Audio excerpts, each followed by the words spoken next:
Hey everyone, I'm so excited about these new features in Live 12. I wanted to show off some of my favorite new kind of tricky tweaks. For any info on where to get these additional MIDI transformation and generative tools, check out Philip Meyer on Gumroad. And for more information about Slam Academy, please feel free to check me out there at slamacademy.com. To get things started, let's just make a little track. We're going to start off by grabbing any old synthesizer. We can grab a wavetable maybe just to keep things simple. Double click to create a clip. And I'm going to come down here and make this a 2-bar loop. Now you'll notice I'm in C major by default. I'm going to change that in my global scale aware to a key that's a little more tasty. I'll maybe go with like E minor. So now the first thing I'm going to do, create a cool melody of some sorts. I'm going to use the generative tools over here on the right, and I'm going to go to seed. And then as soon as I adjust any of these parameters, it's going to start generating notes in my 2-bar pattern. I think I want my lowest pitch to be like an E2 and my highest pitch maybe, I don't know, B4 or something. How many voices I want I can choose here, like how many potential chords it can play. And then I've got a density of notes option here too. Let's go ahead and listen to this.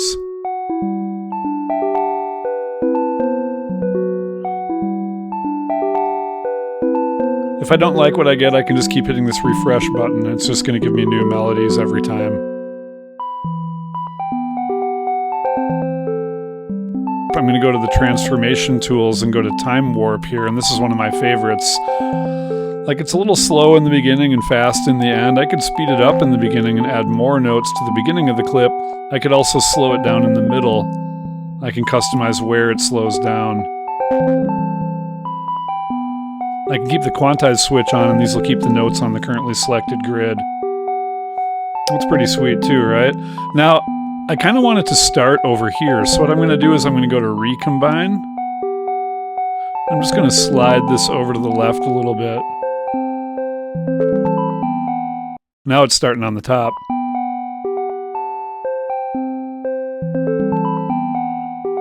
Let's tweak the patch a little bit for fun. We got to add a little FM to the square wave. Maybe add a little sub-octave oscillator.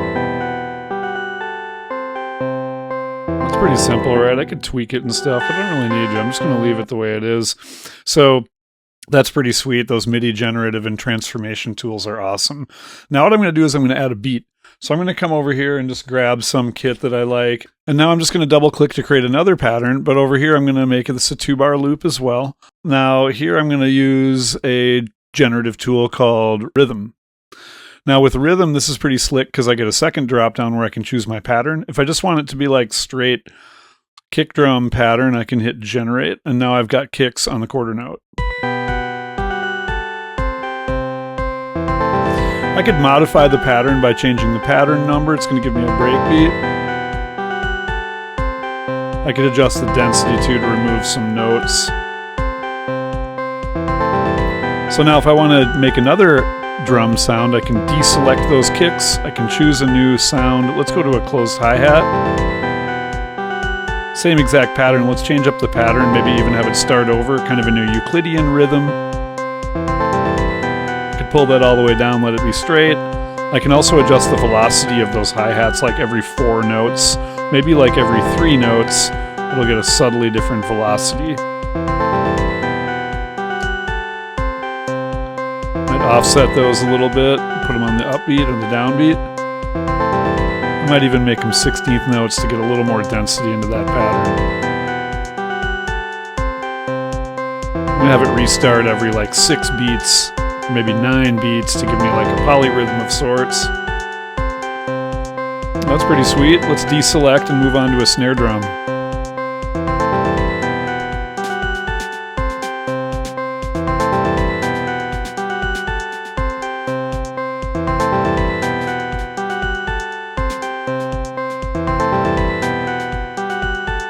I can shift it a little, put it on the 2 and the 4. I'm going to make that velocity harder.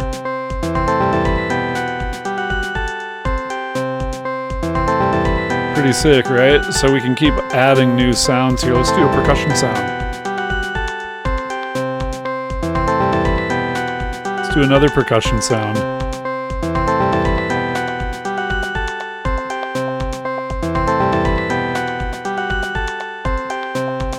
Sick, right? I can just keep creating polyrhythms all day here. So yeah, that's the drum pattern. Pretty sweet, huh?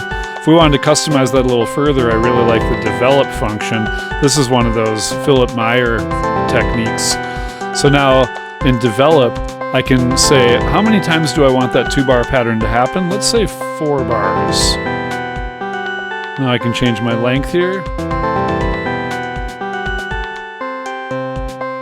And you'll notice that the probability or the determination of whether or not the notes happen increases more and more as the pattern grows.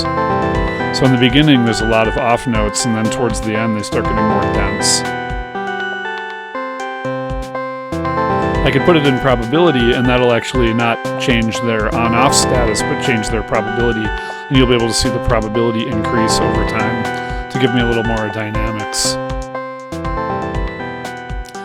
Yeah, that's pretty sweet, right? So there's a chance to play around with some of those generative tools. I think what I want to do is I want to move in and maybe throw in another percussion sound. Let's do one maybe at the end of this pattern. I'm going to punch in a little steady note here. And with Live 12, without the transformation tools, I could hit Command E to split that on the grid. And now while it's selected, I could make a little velocity ramp. See this little ramp I'm creating?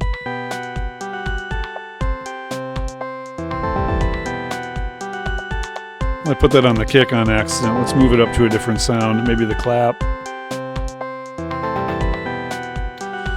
Let's make a more intense one. I'm going to go to this 4.3 and just make a whole long stack of that. And in this case, I can hold Option E and I can drag up to make a whole complex pattern.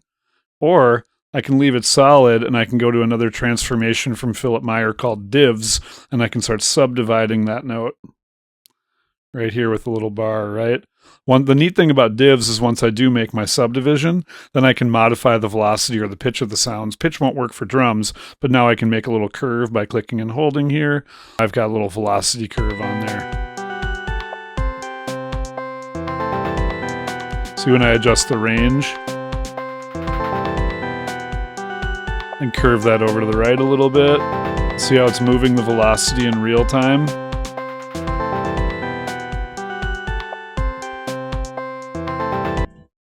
All right, so now let's move back over to our synthesizer where our wavetable instrument is. And I think with this one, I also want to do a little transformation. I want to play around with that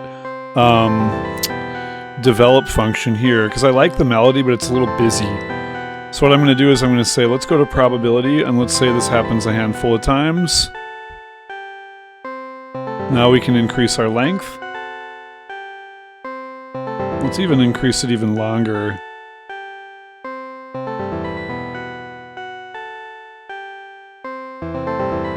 So you can see the probability is changing and increasing over time, and I can actually modify the probability of the different notes over time. This can be a really fun one to have a little delay or echo on.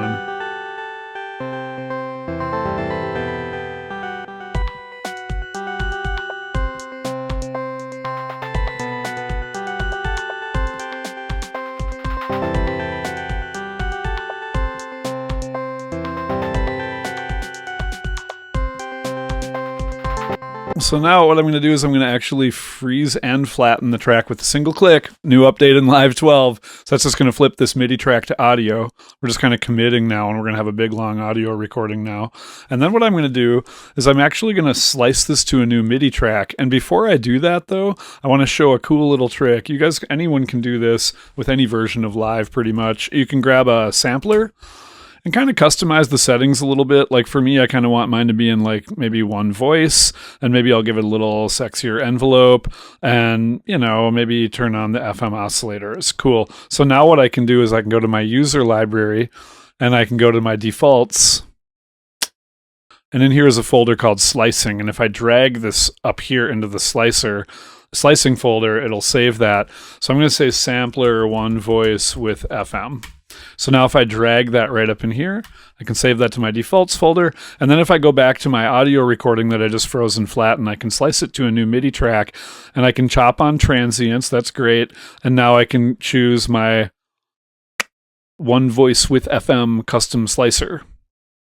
And what it just did now, I can turn off my audio clip and I can take a look at the sampler's zones tab. And now I have a zone for every individual hit.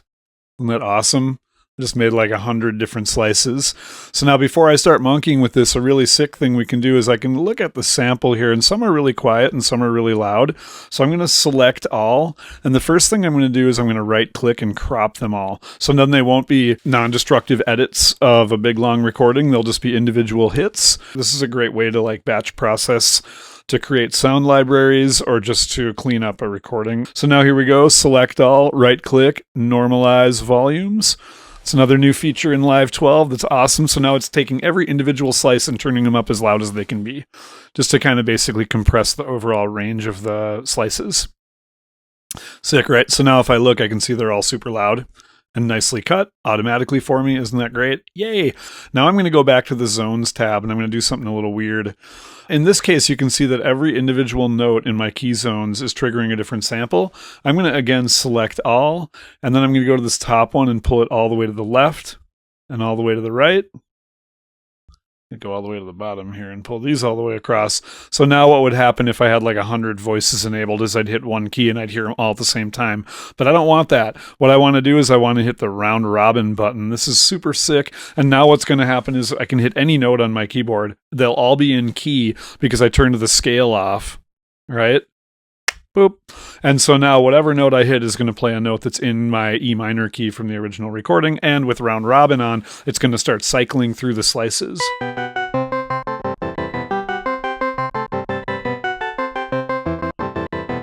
This is cool, right? So now I can just like let the cat run across the keyboard. It's all in key. They're all slices. This is forward mode. I could put it in random. All right, that's neat, huh? But I'm going to keep it in forward just to give myself a more predictable sequence, and I'll maybe have it restart every 2 or 4 bars just so it starts creating a more cohesive rhythm. Cool. So now I'm going to make a new clip. What I'm going to do is I'm going to go down to my generative tools, and I'm going to use a combination also by Philip Meyer, one called blocks. And in this case, how many notes do I want? Let's make this like a 2-bar pattern, and I'm going to make maybe 8 blocks. And you can see it automatically creates 8 notes. And now what I can do is I can choose how long or how short they are. So if I have like the first one really long, you can see it's kind of hard to see with this dumb color, but I have a really long note and then a bunch of little shorties. If I keep quantize on, we'll be able to listen to these.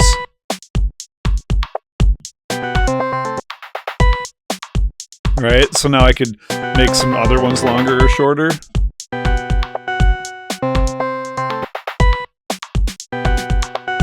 I'm going to go back to the sampler and turn the reset off, and that way they're going to go ahead and it's going to give me different sounds every time it comes around.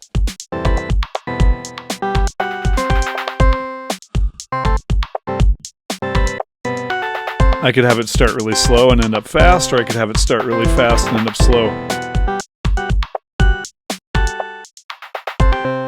going to have it start slow and end up fast.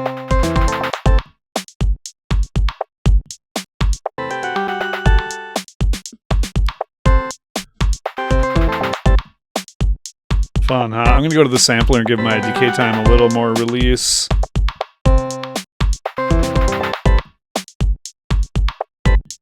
This is fun, right? Now I'm going to go over to divs, another one. This is going to start subdividing individual notes. So right now, if I start turning this up, it'll start subdividing the individual hits.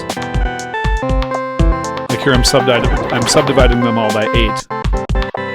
Which is a little crazy when I'm doing all of them. So let's say like every 3rd note, we're going to make a triplet. So I can really start subdividing these notes and coming up with sick polyrhythms here. This is pretty neat. I can quantize them too if I want. So that's blocks and divs. Isn't that fun? Oh my god, right? So I could modify the pitch if I wanted, but the pitch has no impact. I could do the velocity as well, but we've already done that a little bit today. So, you know, we just play around, make some shapes. Now in that case, in the sampler, I'd want to probably go over to my MIDI selection and go to velocity and say, let's have the velocity do like, I don't know, the FM oscillator amount, and I can go now into the FM oscillator and start turning this up.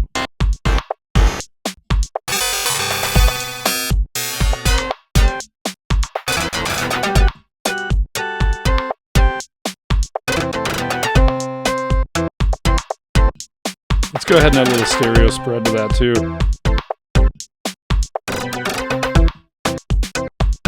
We could also pitch it down an octave.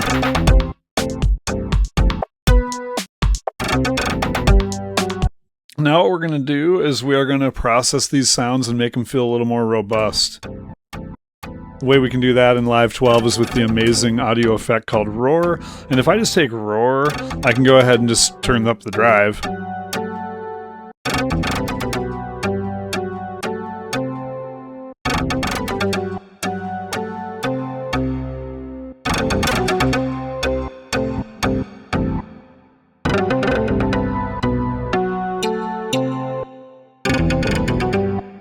Can control the tone here. Pretty sick, huh? Look at all these distortion modes. Before I start flipping through them, I want to show you a really great trick. You can go to the single distortion mode, and you can put it in feedback mode. You get this feedback control here, but what'll happen is if I hit this disclosure triangle, I'll be able to actually see that I have a second distortion circuit, and this is only for the stuff that goes through the feedback layer. Let's add some distortion to that feedback.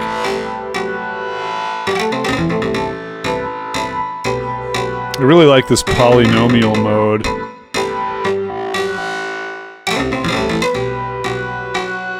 Isn't this sick?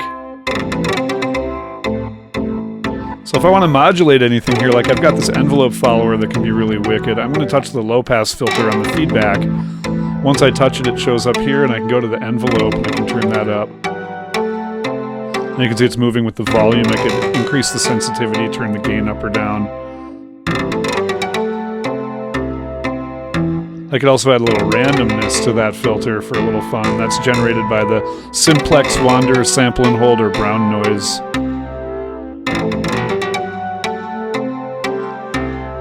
Yeah, nice, huh?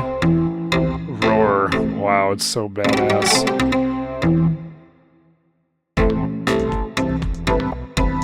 Let's do the same thing to the drums. The drums are feeling so weak now that we've got all that roar juice on the synthesizer. So let's keep it in soft clip mode and boost it up. This is cute. Frankly though, some of these drum sounds are a little lame. What I can do, not lame, but maybe not as spicy as I'd like, I can hit this find similar sounds, and now I can start finding different individual hits. Like, let's find a new snare. I like that. Let's find a new clap.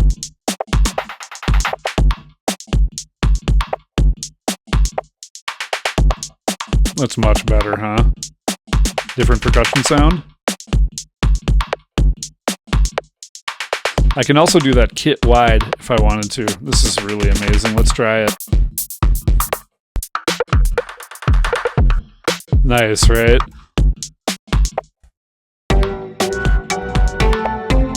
Now we're going to glue this whole thing together a little bit. I'm going to go ahead and make a new MIDI track. I'm going to grab Meld one more time. I'm going to show you one of my favorite patches with Meld. Again, I'm going to click Ableton to make sure I don't accidentally load a plugin. And now if I double click to create a MIDI clip, I'm going to do another transform here. And in this case, I think I want like a 4-bar chord progression. So I'm going to click that up to 4 bars. I'm going to go to stacks. So now I'm going to put my root note here on E2, because again, I'm in E minor, and I'm going to hit plus, plus, plus. Now you can see I have 4 E minor triads. And what I can do is I can just start scrambling these shapes up to make different patterns. And with each of them, I can change their root note. Let's move this one down. Let's move this one up. We could even maybe add an inversion to this final guy. So now let's listen to our chords.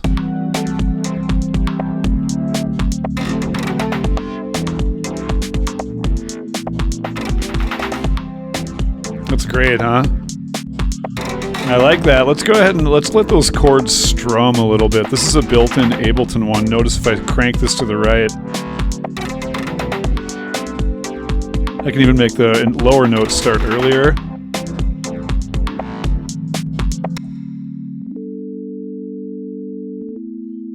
That's sick. So I'm going to show you a patch I really love inside of Meld real quick. So, God, isn't this great? Live 12, it's so dope.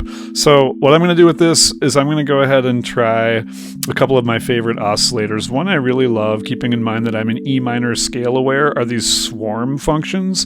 The swarm sine is just really awesome. If I turn this up just a little, starts creating like a chorusing effect, and if I increase the spacing, it'll start playing different notes that are in key. Yum. My other favorite little trick here for chords and pads is the fold FM. This can just be really nice.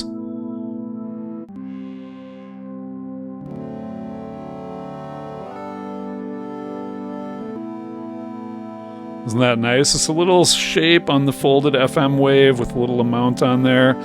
Got a nice kind of combination of harmonics there. Now in each of these oscillators A and B have their own nice envelopes. I could go ahead and slow the attack down, maybe pull the sustain down a little bit on the folded wave. I have these great LFOs, including a main LFO and a affected LFO. These are like wavetables. So I can customize this. Let's make a cool little shape, and then let's distort it maybe with some slew down. So changes the ramp down time. You can do all sorts of neat stuff with this too. Look at this. Yeah, so now we have two different variations on a cool LFO shape. And maybe I want to let's start with the swarm sine. Let's add one of these key tracked plate resonators. I love these. You can mute this second oscillator.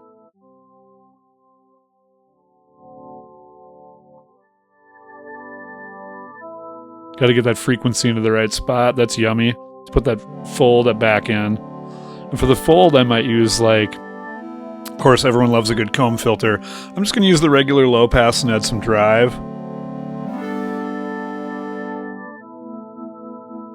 And let's use LFO1 effects to modulate this guy.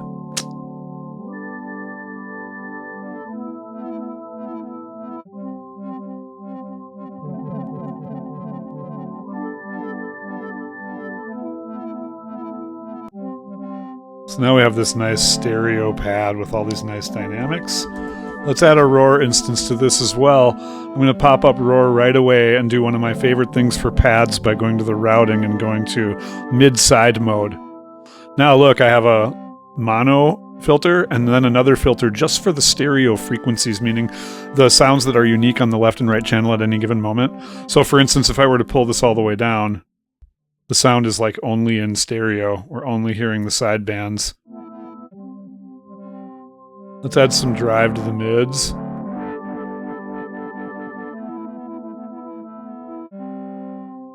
And let's go ahead and add some crust, maybe some fractal distortion to just the side bands.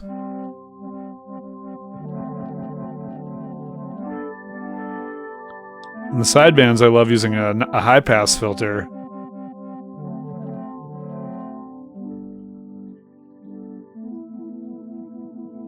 This is all fun stuff you'll learn if you work with any of us at Slam Academy. So we're an Ableton certified training center. We're on our 13th year, so you can come hit us up anytime. And my email address is jp@slamacademy.com. And I sure appreciate you hanging out and checking out this crazy video. All right, talk soon, y'all.